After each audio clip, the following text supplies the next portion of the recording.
المختار صاحبها وفي السماء علا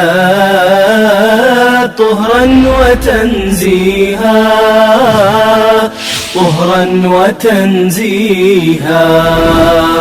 على الحرير أتاه جبريل يحملها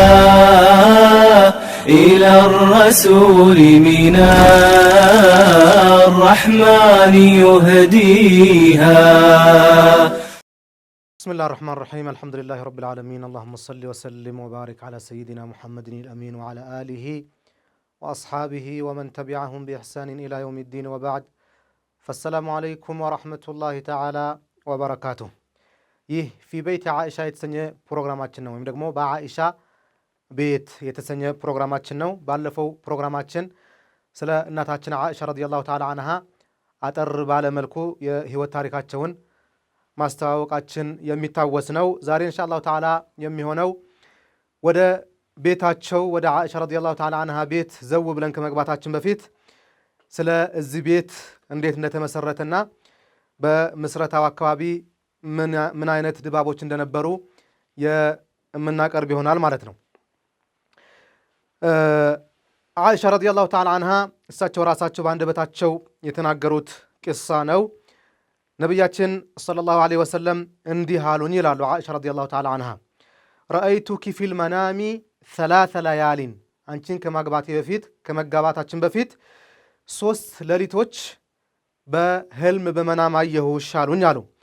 ጃአኒ ቢኪል መለኩ፣ መላኢካ አንድ መልአክ ወይም ደግሞ አንድ መላኢካ አንቺን ይዞልኝ መጣና ፊ ሰረቀት ሚን ሐዲድ፣ በሆነች በሐር ጥቅልል፣ ሰረቀት ሚን ሐዲድ ከሐር ያኒ ውድ የሆነው የሐር አይነት ነው። ሰረቀት ሚን ሐዲድ ሐሪር የሚባለው የሐር አይነት በሐር ጨርቅ ጠቅሎ አንቺን አመጣልኝ እንደ ስጦታ፣ በስጦታ መልኩ ማለት ነው። ፈየቁሉ ሃዚህ ምርአቱክ፣ በሶስቱም ቀናት ወይም በሶስቱም ሌሊቶች ሁሉ እቺ ያንተ ባለቤት ሚስትህ ናት እያለ ይለኝ ነበር አሉ። ከዛም በኋላ ፈአክሽፉ አን ወጅሂኪ፣ ከዛም እሱ የጠቀለለውን ነገር ክፍት ሳረግ ግልጥ ሳረገው አንቺ ነሽ ብለው አሉኝ አሉ። ፈአቁሉ ፈኢን የኩ ሃዛ ሚን ዐንዲላህ፣ መቼም ይሄ ነገር ከአላህ ሱብሓነሁ ወተዓላ ዘንድ የተፈረደ የተቀመጠ ነገር ከሆነ ያው ዩምዲሂ እንዲፈጸም አላህ ሱብሓነሁ ወተዓላ ያደርገዋል ብዬ እል ነበር አሉ። ከዚህ ሐዲስ የምንመለከተው ወይም ደግሞ በሌላም መልኩ ወይም በሌላ ሐዲስ ሃዚህ ዘውጀቱከ ፊ ዱንያ ወልአኺራ ብሎኛል መላኢካ፣ ያ ይዟቸው የመጣ መላኢካ፣ ሀዲያውን ያመጣው መላኢካ ማለት ነው። እቺ በዱንያም በአኺራም ባለቤትህ ነች ብሎ አለኝ ያሉበት ሐዲስ አለ።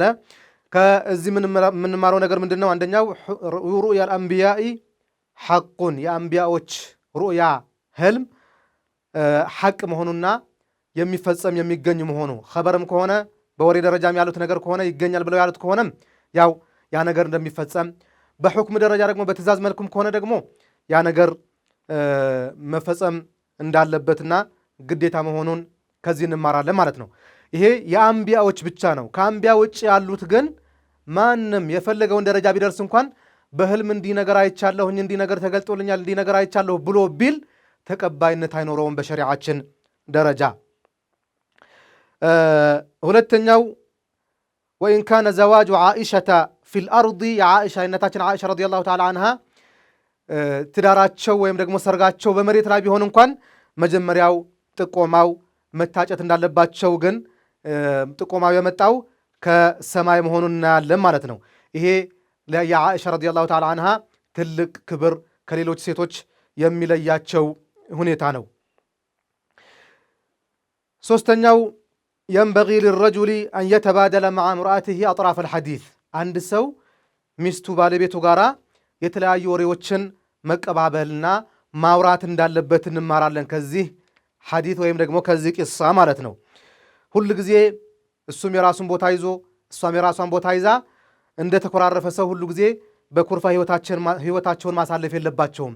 እንዲህ ሆኗል፣ እንዲህ ተፈጥሯል እያሉ ማውራት እንዳለባቸው፣ በተለይም ደግሞ እሷን የሚያስደስታት ነገር አንቺ ጋር ከመጋባታችን በፊት እኮ በዚህ እንዲህ አይነት ነገር አጋጥሞኛል፣ በዚህ መልኩ ነበር አንቺን ያየሁሽ፣ እንዲህ ብዬ ስታልፊ ድንገት ሳይሽ እንዲህ ልቤ ስንጥቅ አለልሽ፣ በጣም ወደድኩሽ፣ በዚህ እንዲህ እያለ እሷን የሚያስደስታት ነገር ሊያወራት ይገባል፣ ውሸት እስካልሆነ ድረስ ማለት ነው።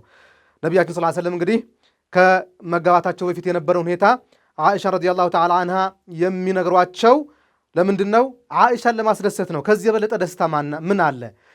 ከሰይዱል መላኢካ የመላኢካዎች አለቃ የሆኑት ጅብሪል ዓለይሂ ሰላም በሌላ ሐዲስ እንደተዘገበው ናቸው። ዓኢሻ ረዲየላሁ ተዓላ አንሃ ወደ ነቢያችን አፍደሉል ኸልቅ ከሆኑ ከፍጡራን ሁሉ በላይ ከሆኑ ወደ ሆኑት ነቢያችን ሰለላሁ ዐለይሂ ወሰለም እቺ ናት ባለቤትህ በዱንያም በአኺራም። ይሄ ትልቅ ቢሻራ ነው። የዱንያ ብቻ ሳይሆን በአኺራም ባለቤትህ ነች እያሉ የሚሏቸው ማለት ነው። ሌላው የንበጊ ሊሸኽሲ አላ የኽሉወ ሚን ዘውጀቲን ትዋሲህ። አንድ ሰው የዱንያ ውጣ ውረድ የተለያዩ ችግሮች ያጋጥሙታል። ስለዚህ በዚህ ጊዜ ከጎኑ ሆና አብሽር፣ አይዞህ፣ በርታ የምትለው ሚስት ያስፈልገዋል። ዝም ብሎ ሐመላ እንዲህ ውስድ ሆኖ ልቅ ሆኖ መኖር የለበትም ማለት ነው። ዱንያን ፈርቶ ገንዘብ አልያዝኩም፣ እንዲህ ችግር አለብኝ፣ ብድር ይበዛብኛል እያለ ዝም ብሎ መንዘላዘል የለበትም። አንድ ሰው ግዴታ ማግባት እንዳለበትና በዱንያ ላይ ያሉትን ነገሮች ሁሉ እሷ ጋር ሆኖ ተጋግዞ ማለፍ ይችላልና ይሄ የሚሆነው ምንድነው? ነቢያችን ሰለላሁ ዐለይሂ ወሰለም እንግዲህ ኸዲጃ ከሞቱባቸው በኋላ የሚወዷቸው እናታችን ኸዲጃ ከሞቱ በኋላ በትንሽ ጊዜ ነው እንግዲህ ይሄ ነገር ጅብሪል ዓለይሂ ሰላም ሚስትህ ይህች ናት ብሎ እያስተዋወቃቸው ያለው። በቀጣይ ትምህርት እስከምንገናኝ ድረስ ወሰለላሁ ወሰለመ ወባረከ ዐላ ሰይድና ሙሐመድን ወአሊሂ ወሰሕቢሂ አጅማዒን። ወሰላሙ ዐለይኩም ወረሕመቱላሂ ወበረካቱሁ። هي الحبيبة والمختار صاحبها وفي السماء علا طهرا وتنزيها